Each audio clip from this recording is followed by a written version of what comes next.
Construction, distilling, bridge lifting. Krishnapatnam नाम के गांव में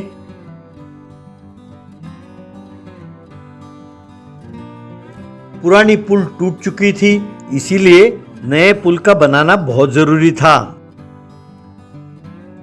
इसी सिलसिले में उस गांव का धनवान सेठ चमनलाल अपने बेटे सेठ मुकेश लाल और एक कॉन्ट्रैक्टर के साथ जिला कलेक्टर से जा मिला। अब जिला कलेक्टर से सेठ चमनलाल, कलेक्टर साहब, हमारे गांव के लिए जो पुल की जरूरत है वो मेरा बेटा बनाएगा। उसने इंजीनियरिंग की पढ़ाई पूरी की है, आप बस मंजूरी दे दीजिए, बाकी सब हम देख लेंगे। तब कलेक्टर, ये मेरे हाथ में नहीं है सेठ जी। उस पुल को बनाने के लिए जो कॉन्ट्रैक्टर का लिस्ट है ये उस पर आधारित है।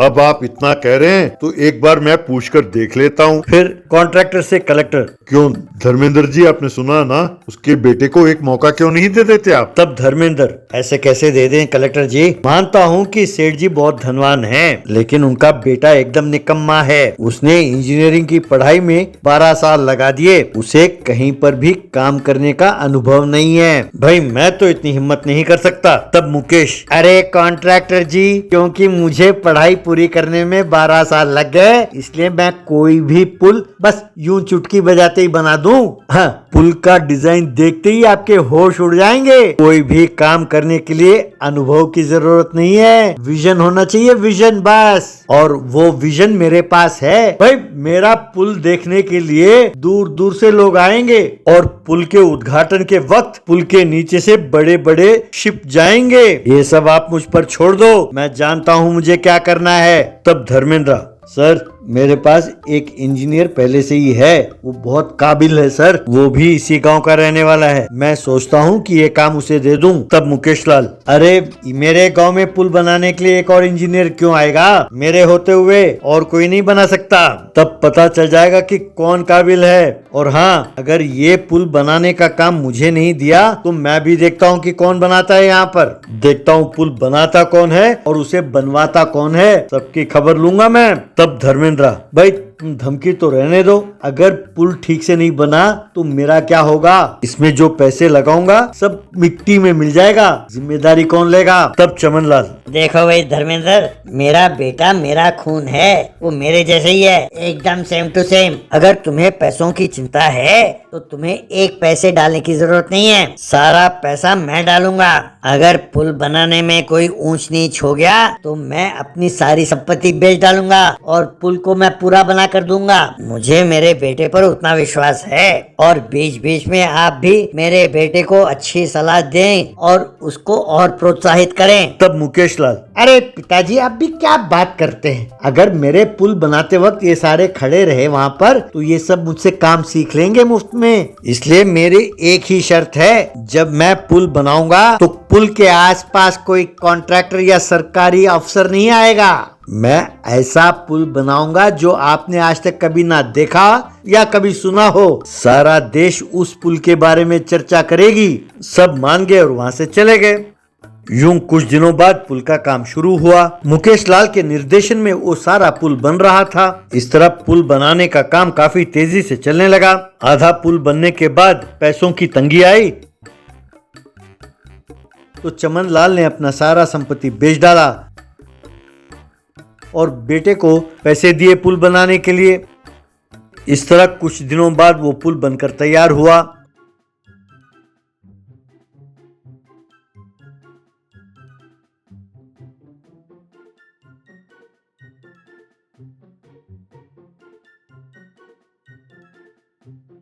एक दिन मंत्री जी और कुछ सरकारी अफसर आए और उस पुल का निरीक्षण करने लगे। मंत्री जी ने पुल का उद्घाटन किया, फिर उस पुल के ऊपर से बड़ी बड़ी गाड़ियां काफी तेजी से जाने लगी।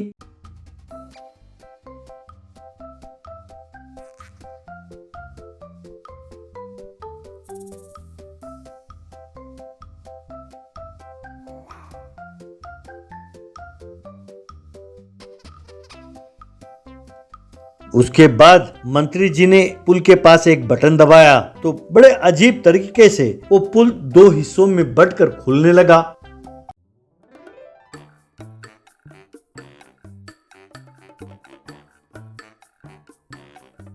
और फिर जब दूसरा बटन दबाया तो पुल को बंद होने में 1 घंटा लगा।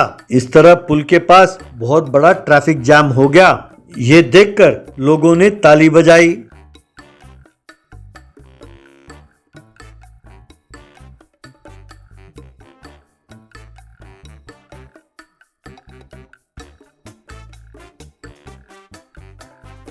लोगों के जाने के बाद चमनलाल मिनिस्टर से, मंत्री जी, देखा मेरा बेटा कितना काबिल है। मंत्री जी, आप सरकार से सिफारिश करके मुझे 25 करोड़ रुपए दें, आप ही को दिलाने होंगे वो पैसे। तब मंत्री, अरे चमनलाल, कल का अखबार देखोगे तो पता चलेगा। ये पत्रकार लिखेंगे कि इनको चर्बी चढ़ी थी जो इन्होंने नदी के ऊपर लिफ्टिंग ब्रिज बनाया जहाँ कोई समुद्री जहाज नहीं आती। पता नहीं इसमें मंत्री ने कितने पैसे खाए होंगे। नदी के ऊपर लिफ्टिंग ब्रिज क्यों बनाया, सिर्फ वही जाने। भाई कम से कम तुम तो दिमाग इस्तेमाल करते और सोचते कि नदी के ऊपर लिफ्टिंग ब्रिज की क्या जरूरत है। देखो चमनलाल, अगर तुम ज्यादा जिद करोगे तो मैं एक काम करूंगा, जो तुमने पार्टी फंड के लिए 1 लाख रुपए दिए वो मैं तुम्हें लौटा दूंगा बस। लेकिन वो 25 करोड़ रुपए मुझसे न मांगना। अब मेरे समझ में नहीं आता कि मैं उस पत्रकार को क्या जवाब दूं। कहकर वहां से चला गया।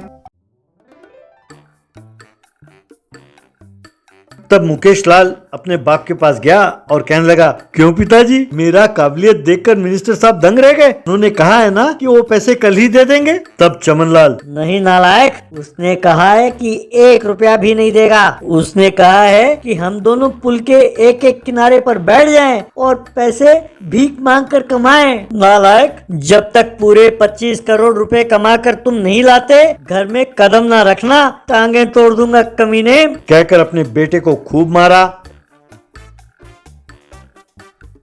और रोते रोते चमनलाल अपने घर लौटा।